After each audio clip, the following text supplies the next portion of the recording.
Dedication laity Dafalatsaka lalalay fitiaki ka tsy haiko niangy ka leo za ite ifetsovetsoko fa lay fitiana tolotro aneka avy amy fo le soa vitanao raha ho tantaraina tsy ho vitaka satria mitaka fanatsanao tsy tatiany anka eo ratrako atrizay efa nisy anao kity sitrana ka manomboka androao sao manaja lay foa ka isorako zay vitanao tamiko lay natolotroko no raisinao avy amy fo ka isorako be dia betro voavaliko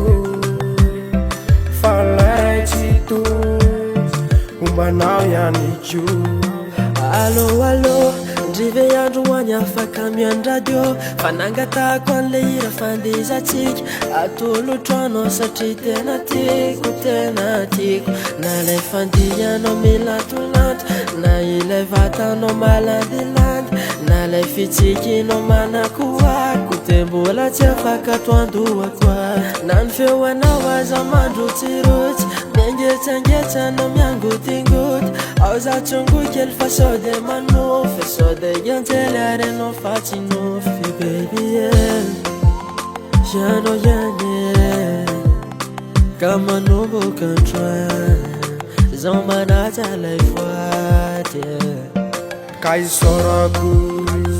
zay vitanao tamiko lay natolotroko no raisinao avy amy fo ka isorako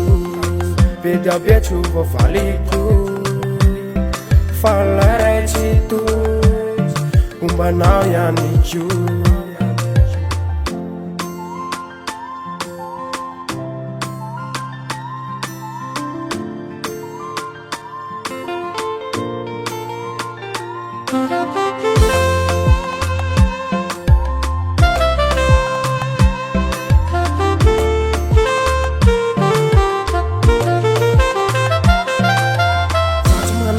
Befa fofeny fitiaky nomekanao igny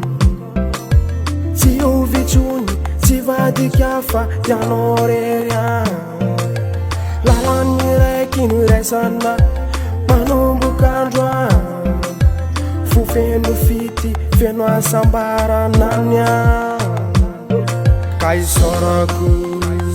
zay vitanao tamiko lay natolotroko no raisinao avy amy fo ka isorako be dia betro voavaliko